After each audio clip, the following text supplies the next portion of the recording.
আসসালামু আলাইকুম। This is news 24 YouTube চ্যানেলে আপনাদের সকলকে জানাই স্বাগতম। আজকে আমরা সৌদি আরবের প্রবাসী কর্মীদের জন্য একটি বড় আপডেট নিয়ে এসেছি।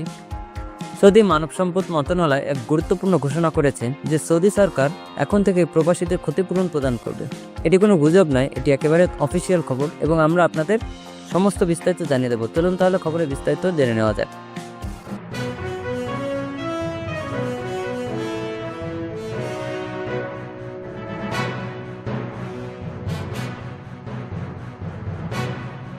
সৌদি সরকার ঘোষণা করেছে যে এখন থেকে যদি কোনো কোম্পানি বা কফিল আপনাদের ক্ষতিপূরণ দিতে অস্বীকার করে তবে সৌদি সরকার নিজেই তা সরাসরি প্রদান করবে। হ্যাঁ, আপনি সঠিক শুনেছেন, সৌদি সরকার এখন প্রবাসীদের ক্ষতিপূরণ সরাসরি প্রদান করবে যদি তাদের কোম্পানি বা কফিল তাদের পাওনা না দেয়। এটি কোনো সাধারণ নীতি নয়, এটি সৌদি মানব সম্পদ মন্ত্রণালয়ের অফিসিয়াল ঘোষণা এবং এটি সৌদি শ্রম আইনের অধীনে আসছে। সৌদি শ্রম আইনে স্পষ্টভাবে বলা আছে যে যদি আপনার কোম্পানি বা কফিল আপনাকে আপনার ছুটির টাকা না দেয় সেক্ষেত্রে সরকার সরাসরি এই ক্ষতিপূরণ দেবে। এটি আপনার সাপ্তাহিক ছুটি, বাৎসরিক ছুটি বা উৎসবের ছুটি, যে কোনো ধরনের ছুটি হতে পারে। অনেক প্রবাসী সৌদি আরবের উৎসবগুলো বা বার্ষিক ছুটিগুলো উপভোগ করেন না।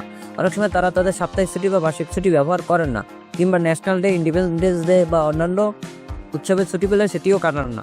কিন্তু এখন আপনি যখন আপনার কোম্পানি বা কফিল ছেড়ে যাবেন অথবা যদি আপনি দেশে ফিরে যান তাহলে আপনি আপনার পাওনা ছুটির টাকা চাইতে পারবেন। যদি আপনার কোম্পানি আপনাকে এই টাকা না দেয় তবে আপনি সরাসরি শ্রম আদালতে অভিযোগ করতে পারবেন।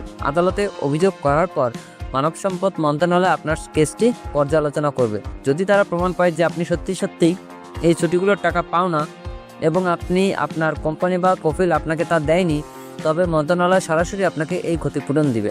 তবে একটি কথা মনে রাখবেন, আপনি যদি মিথ্যা অভিযোগ করেন তাহলে আপনি কখনোই ক্ষতিপূরণ পাবেন না। আপনাকে প্রমাণ সহকারে অভিযোগ করতে হবে যাতে তারা আপনাকে কেস যাচাই বাছাই করে এবং যদি প্রমাণিত হয় যে আপনার পাওনা আছে তখনই ক্ষতিপূরণ দেওয়া হবে। এটি প্রবাসীদের জন্য একটি বড় পরিবর্তন, কারণ অনেকেই তাদের ছুটির সময় ব্যবহার করেন না বা ছুটি পাওয়ার পরেও তা কখনই পান না। তবে এই নতুন আইনটি আপনার জন্য একটি বড় সুযোগ এনে দিয়েছে যাতে আপনি আপনার পাওনা টাকা, ছুটি টাকা সরকার থেকে সরাসরি পেতে পারেন। এখন যদি আপনি ছুটির সময় দেশে না যান বা উৎসবের ছুটির দিনগুলো না কাটান তবে এই নতুন আইন আপনার জন্য খুবই গুরুত্বপূর্ণ। এটি সত্যি একটি গুরুত্বপূর্ণ আপডেট। আপনি যদি সৌদি আরবে থাকেন তবে এই ভিডিওটি আপনার বন্ধুরা এবং সহকর্মীদের সঙ্গে শেয়ার করবেন যাতে তারা তাদের অধিকার সম্পর্কে অবগত হতে পারে। আর যদি আপনি এখনও চ্যানেলটি সাবস্ক্রাইব না করে থাকেন তবে অবশ্যই আমাদের চ্যানেলটি সাবস্ক্রাইব করুন এবং আমাদের পরিবারের সদস্য হন। আমরা সবসময় সৌদি আরবের প্রবাসীদের জন্য গুরুত্বপূর্ণ আপডেট শেয়ার করি। আমাদের চ্যানেলে সবসময় নতুন আপডেট পাওয়া যাবে, তাই সাবস্ক্রাইব করতে বলবেন না। ভালো থাকবেন, সুস্থ থাকবেন। দিস ইজ নিউজ 24 ইউটিউব চ্যানেলের সঙ্গেই থাকবেন। আল্লাহ হাফেজ।